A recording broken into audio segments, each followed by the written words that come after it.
ನಮಸ್ಕಾರ. ರಾಮ್ ರಾಮ್. ಹಿಂದೆ ಚಂದ್ರಘಂಟ ಅವರಿಗೆ ನಾನು ವಿರಾಜಮಾನ ಮಾಡಿಸಿದ್ದೇನೆ. ವಿರಾಜರಾಗಿದ್ದಾರೆ ಚಂದ್ರಘಂಟ ಮತ್ತು ಗಣಪತಿ ಅವರು. ಹಿಂದೆ ಚಂದ್ರಘಂಟ ಮೂರನೇ ದೇವಿಯ ಪೂಜೆ ಮಹಾನವಮಿ ಅಂಕರ್ ಇದು ನಡೀತಾ ಉಳಿತದೆ. ನವಮಿ ಅಂಕರ್ ನಡೀತದೆ ದೇವಿಗಳು. ಚಂದ್ರಘಂಟದವ್ರ ಪೂಜೆ ಇದೆ. ಚಂದ್ರಘಂಟ ಅವರು ನಮ್ಮ ಮನೆಗೆ ಬಂದಿದ್ದಾರೆ. ಅವರಿಗೆ ಆರತಿ ತಗೊಳ್ತೇನೆ. ಒಂದು ಗಣಪತಿಗೆ ಹೇಳ್ತೇನೆ. ವಕ್ರತುಂಡ ಮಹಾಕಾಯ ಸೂರ್ಯಕೋಟಿ ಸಮಪ್ರಭ ನಿರ್ವಿಘ್ನಂ ಕುರು ಮೇ ದೇವ ಸರ್ವಕಾರ್ಯೇಷು ಸರ್ವದಾ. जय माता दी सारे बोलो जय माता दी, आवाज नहीं आई जय माता दी, उच्चा बोलो जय माता दी, रल मिल बोलो जय माता दी. या देवी सर्वभूतेषु सर्वसंस्थिता. जय माता.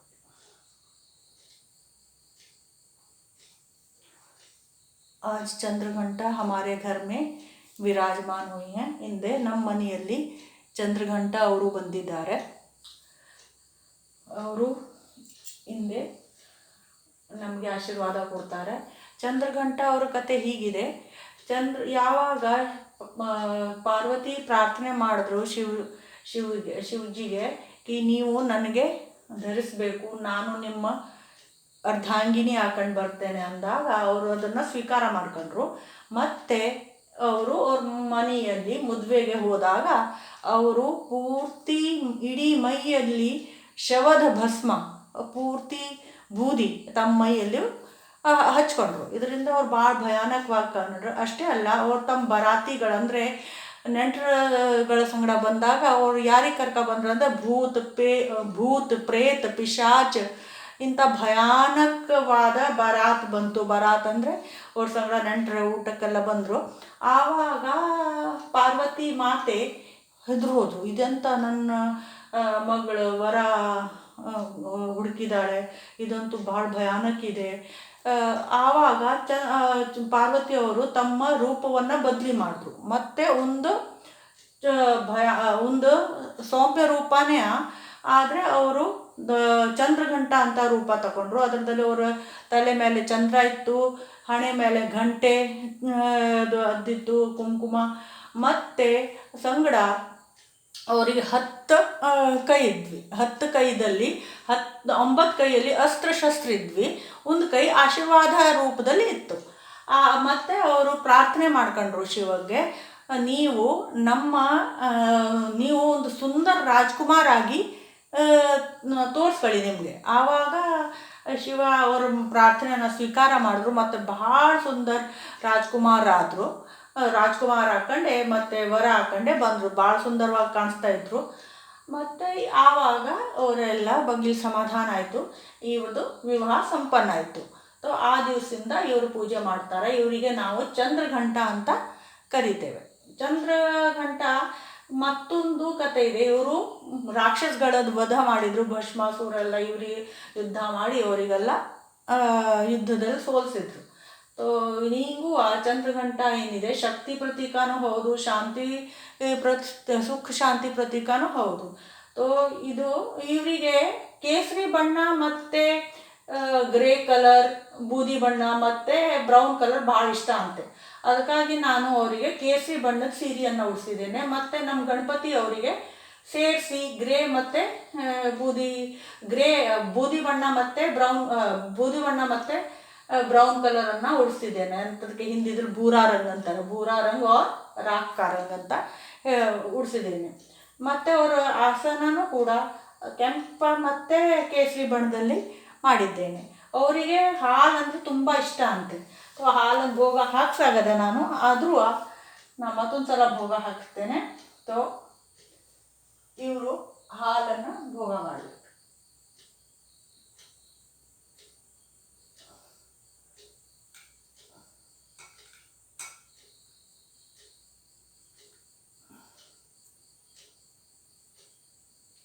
ಇದು ನಮ್ಮ ಆಕಳ ಹಸಿ ಹಾಲು.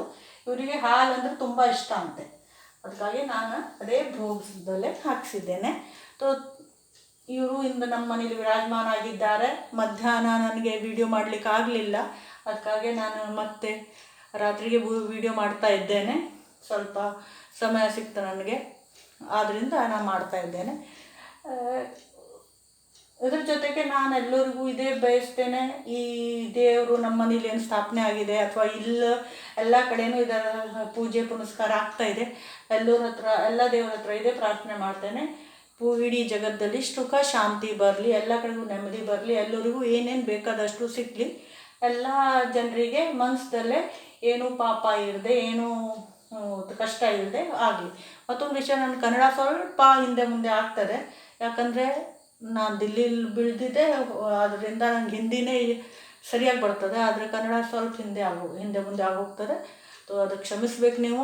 ಮತ್ತೊಂದು ವಿಷಯ ಅಂದರೆ, ನನಗೆ ನನ್ನ ಹಳೆ ಸ್ಟೂಡೆಂಟ್ಸು ಕಾಲ್ ಮಾಡ್ಕೊಂಡು ಹೇಳ್ತಾಯಿದ್ರು, ಮೇಡಮ್ ನಮಗೆ ಮೊಬೈಲ್ದಿಂದಾನೇ ಯೂಟ್ಯೂಬ್ದಿಂದಾನೇ ಇಂಗ್ಲೀಷ್ ಕಲಿಸಿ, ನಾವು ಅದ್ರಲ್ಲಿ ಜಾಯ್ನ್ ಆಗ್ತೇವೆ. ನನಗಂತೂ ಅವೆಲ್ಲ ಗೊತ್ತಾಗೋದಿಲ್ಲ ಹೇಗೆ ಕಲಿಸ್ಬೇಕಂತ, ಆದರೂ ಪ್ರಯತ್ನ ಮಾಡುವ ಒಂದು ಸಲ ಎಲ್ಲ ನೋಡ್ಕೊಂಡೆ ಶುರು ಮಾಡ್ತೇನೆ. ಇಂಗ್ಲೀಷ್ ಕಲಿಯೋದೇನು ಭಾಳ ದೊಡ್ಡ ಕೆಲಸ ಅಲ್ಲ, ಅಂಥದ್ದೇನು ಕಷ್ಟ ಕೆಲಸ ಅಲ್ಲ. ನನ್ನ ಮಕ್ಳಿಗೆ ಗೊತ್ತಿದೆ, ಯಾರು ಕಲ್ತಿದ್ದಾರೆ ನನ್ನ ಹತ್ರ, ಅಥವಾ ಯಾರಿಗೆ ಮತ್ತೆ ಕಲು ಅನಿಸಿದೆ ಅವರು ಜಾಯ್ನ್ ಆಗ್ಬೋದು. English is not that much difficult how my students are feeling that it's very difficult. No, if we know only tenses ಅಂದರೆ ಕಾಲಗಳು, ನಮಗೆ 7 ಕಾಲ ಅಂದರೆ ಇಂಗ್ಲೀಷ್ನಲ್ಲಿ ನಮಗೆ 7 ಟೆನ್ಸ್ ಬಂದರೆ ಸಾಕು. Just like simple present, simple past, simple future, present continuous, past continuous, future continuous ಮತ್ತು present perfect. ಇವು 7 ಟೆನ್ಸ್ ಬಂದರೆ ನಮಗೆ ಮಾತು ಬಂದುಬಿಡ್ತದೆ. ಅದ್ರ ಜೊತೆಗೆ ಮಾಡಲ್ ಸ್ವಲ್ಪ ಬೇಕಾಗ್ತದೆ, ಪ್ರೆಪೋಸಿಷನು, ಕಂಜಕ್ಷನು, ಇಷ್ಟು ನಮಗೆ ಗ್ರಾಮರ್ದಲ್ಲಿ ಬಂದುಬಿಟ್ರೆ ನಾವು ಸುಲಭವಾಗಿ 1 ತಿಂಗಳ ಒಳಗೆ ಇಂಗ್ಲೀಷ್ ಮಾತನಾಡ್ಬೋದು. ಅದರದಲ್ಲಿ ಸ್ವಲ್ಪ ಶಬ್ದ ಅರ್ಥ ಬೇಕಾಗ್ತದೆ, ಇಷ್ಟೇ. ಮತ್ತು ಅದಕ್ಕೇನು ಅಷ್ಟೆಲ್ಲ ಕಷ್ಟ ಅಥವಾ ಏನು, ಈಗ ನಾನು ಸಿಂಪಲ್ ಪ್ರೆಸೆಂಟ್ ಟೆನ್ಸ್ದಲ್ಲೂ ಫಾರ್ಮುಲಾ ಎಲ್ಲ ಮಾಡಿದರೆ ನಾನು ನಿಮ್ಗೆ ಕಲಿಸ್ತಾ ಇಲ್ಲ sir, just I am telling you in a small way that English is not a difficult language. If you want to speak in English in simple present tense, there I have made the 2 formulas for simple present tense: subject, first verb, object, and